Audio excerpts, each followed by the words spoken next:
लंबे समय बाद जाकर देशवासियों के आगे मोदी सरकार को झुकना पड़ा। देश की जनता को एक राहत के साथ एक बड़ा तोहफा मोदी सरकार ने दिया है। जीएसटी पर मोदी सरकार ने बड़ा फैसला लिया है।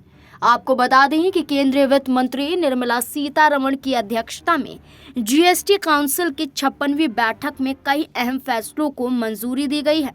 केंद्र सरकार ने 12 और 28% का टैक्स स्लैब खत्म कर दिया है और अब सिर्फ 2 टैक्स स्लैब 5 और 18% लागू होंगे।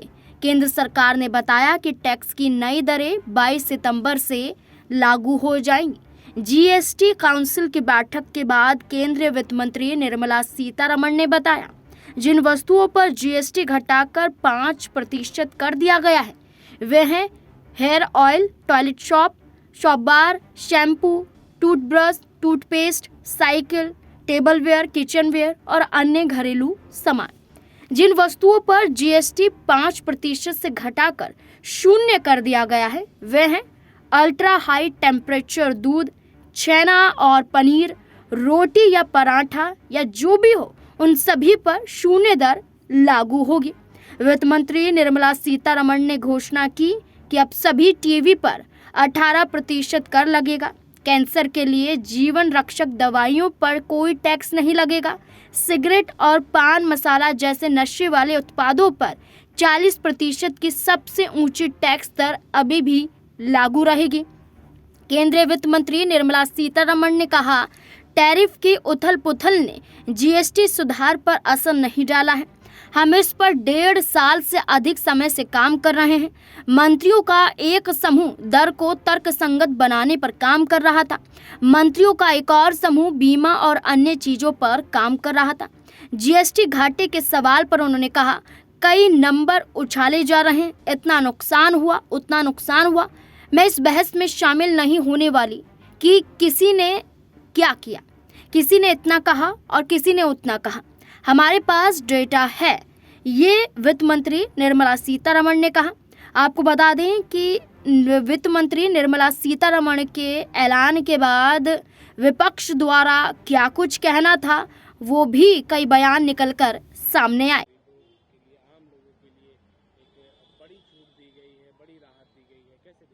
हम जीएसटी के इस बदलाव का स्वागत करते हैं, लेकिन इस बदलाव के साथ हम ये भी पूछना चाहते हैं कि ये बदलाव 8 साल पहले क्यों नहीं किया। ये जो लूट 8 साल की है, इसका हिसाब कौन देगा। उच्च जीएसटी से जितने आपने नल से, नील से, कोल से, भील से, पिछड़े से, दलित से, आदिवासी से, गरीब से, महिला से, नौजवान से जो लूट पैसे इकट्ठे किया है, लूट का पैसा इकट्ठा किया है, उसका हिसाब कौन देगा। श्री राहुल गांधी जी ने आज से 7 साल पहले लिख करके आपको चेताया था कि प्रधानमंत्री जी, आपको 18% वाली जीएसटी का स्लैब खत्म करना पड़ेगा, सिर्फ 2 स्लैब रहेंगे। लिखित में आपको उन्होंने जब वो दिया था तो आप पूरी की पूरी राहुल गांधी जी की बात माने हैं, आज माने हैं। 7 साल तक जो आपने लूट की है उसका हिसाब कौन देगा, इस बात का विशेष प्रश्न है। जो देश को, देश के गरीबों को, देश के जनवासियों को जो भारतीय जनता पार्टी ने लूटा है, उसके पैसे का हिसाब भारतीय जनता पार्टी दे। केंद्रीय वित्त मंत्री निर्मला सीतारमण कह रही हैं कि कांग्रेस पार्टी तंबाकू और गुटखा पर 5% की मांग कर रही है। कांग्रेस को तय करना चाहिए कि वह जनता के मुद्दों के पक्ष में है या विरोध में। निर्मला सीतारमण जी शायद हो सकता है कि वो या तो पढ़ी नहीं होंगी इस बात को, या मानसिक संतुलन खो गई होंगी राहुल गांधी जी और कांग्रेस के विरोध में। कांग्रेस ने कभी भी गुटखा हो या सिगरेट हो या शराब हो, इन जैसी चीजों पर जीएसटी हायर करने का कभी विरोध नहीं किया। निर्मला सीतारमण जी, राहुल गांधी जी के ट्वीट पढ़िए।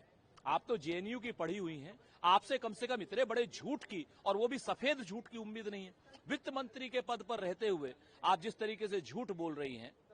राहुल गांधी जी ने तो 2 जीएसटी की बात की थी और आज आप कंपेल हैं, आप मजबूर हैं वही रिफॉर्म लाने के लिए जो राहुल गांधी जी ने पहले आपको लिख करके दिए थे। शर्म आनी चाहिए आपको। आपने 7 साल देश को लूटा है, देश की लूट का पैसा वापस करना पड़ेगा आपको।